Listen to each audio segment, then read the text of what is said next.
இப்பொழுது சத்யராஜ் சார் அவர்களுக்கு வணக்கத்திற்குரிய மேயர் பிரியா அவர்கள் மரியாதை செலுத்துவார்.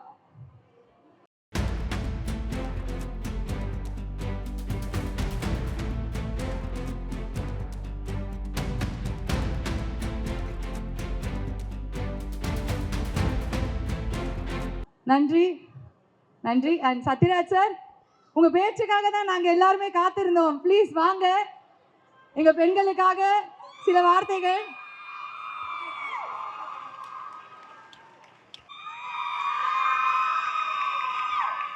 விருது பெற்ற அனைவருக்கும் என்னுடைய மனமார்ந்த வாழ்த்துக்களை முதலில் தெரிவித்துக் கொள்கிறேன். சூரிய மகள் அந்த ஸ்டாச்சுவில் பார்த்தீங்கனால கையில் ஒரு புத்தகத்தோடு நிற்கிறாங்க. ஏன்னா தந்தை பெரியார் சொன்னாரு, பெண் விடுதலை வேண்டும் என்றால் பெண்கள் கிட்ட இருக்கிற கரண்டையை பிடிங்கிட்டு கையில புத்தகத்தை கொடுங்கன்னு சொன்னாரு. அது இங்க அழகா இருக்குது. இது நிச்சயமா தமிழ்நாடு முதலமைச்சர் மாண்புமிகு மு.க. ஸ்டாலின் அவர்கள், மு.க. ஸ்டாலின்னா முத்துவேல் கருணாநிதி ஸ்டாலின் அப்படின்னு சொல்லலாம். முதுகெலும்பு உள்ள களப்போராளி ஸ்டாலின் சொல்லலாம். ஏன்னா அவருடைய முதுகெலும்பு வெறும் எலும்புகளால் ஆனது அல்ல. ஏன்னா எமர்ஜென்சி காலத்தில் மிசால உள்ள ஜெயிலில் வச்சு பூட்ஸ் காலில் மிதிச்சு லத்தி சார்ஜ் பண்ணி அந்த எலும்பு வீக்காத்தான் இருக்கும். ஆனா அவருடைய முதுகெலும்பு எலும்புகளால் ஆனதல்ல. தந்தை பெரியாரின் பகுத்தறிவு கொள்கையாலும் பேரறிஞர் அண்ணாவின் எதையும் தாங்கும் இதயத்தாலும் முத்தமிழ் அறிஞர் கலைஞரின் நெஞ்சுக்கு நீதியாலும் உருவான முதுகெலும்பு அது வயசாக வலுப்பெற்று கொண்டேதான் இருக்கும். அப்படிப்பட்ட ஒரு அற்புதமான முதலமைச்சர் அவர்கள் நமக்கு கிடைச்சிருக்காங்க. இந்த உலக மகளிர் தினம் அப்படிங்கிறத பத்தி நம்ம கொஞ்சம் தெரிஞ்சுக்கணும்.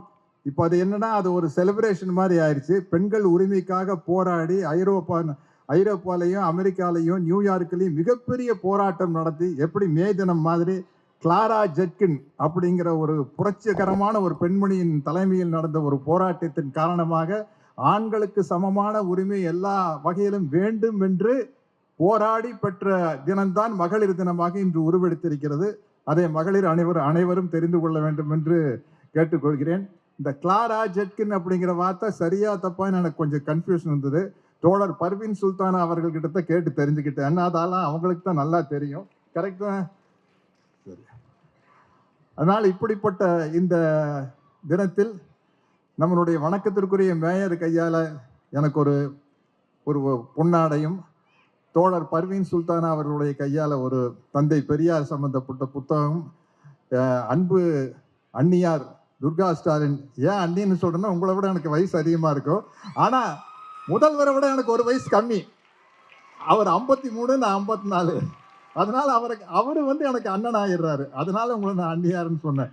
அவங்க முன்னாடியில் இந்த விழா கலந்து கொண்டு இந்த மகளிருக்கு மிகப்பெரிய அளவில் சிறப்பான எத்தனையோ மிகப்பெரிய ஆளுமைகள் அம்மாவெல்லாம் அம்மா உங்க ஸ்பீச் கேட்டிருக்க, மிரட்டி இருக்கீங்க.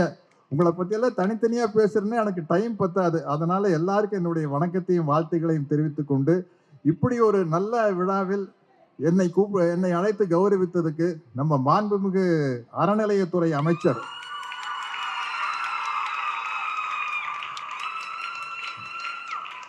அவரு அறநிலையத்துறை அமைச்சர் மட்டும் இல்ல, அறநிலையத்துறைக்கு அரணாக இருப்பவர். அதனால்தான் ஆன்மீகங்கிற பேர்ல ஆட்டையை போடலாம்னு நினைக்கிறவங்க இந்த அரணை பார்த்து மிரண்டு ஓடுறாங்க.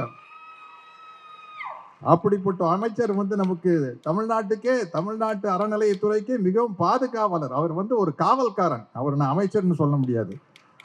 அவங்க எல்லாம் சேர்ந்து நடத்துற ஒரு விழாவில் நான் கலந்துக்கிட்டது எனக்கு ரொம்ப பெருமையா இருக்குது. என்னுடைய அன்பு தம்பி பிரபு வந்திருக்காரு. அவரை கண்டிப்பா பேச சொல்லுங்க. அவர் இப்ப இருந்த அப்ளிகேஷன் போட்டிருக்காரு, எப்பா என்ன பேச வைக்காதீங்கப்பா, எனக்கு பதிலாக அண்ணன் பேசிக்குவாரு, நான் விருது வழங்கிட்டு போறேன்ட்டு விடாதீங்க. ஏன்னா முத்தமிழறிஞர் கலைஞர் அவர்களும் மாபெரும் நடிகர் திலகம் அவர்களுக்கும் இருக்கிற நட்பு எல்லாருக்கும் தெரிஞ்ச விஷயம். அவருக்கு என்னை விட இன்சிடென்ட்ஸ் நிறைய இருக்கும் கலைஞர் குடும்பத்தை பத்தி பேசுறதுக்கு. இப்படி ஒரு நல்ல வாய்ப்பை நல்கிய அனைவருக்கும் நன்றியோடு வணக்கத்தை கூறி விடைபெறுகிறேன்.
ரொம்ப நன்றி வந்ததுக்கு. Thank you so much.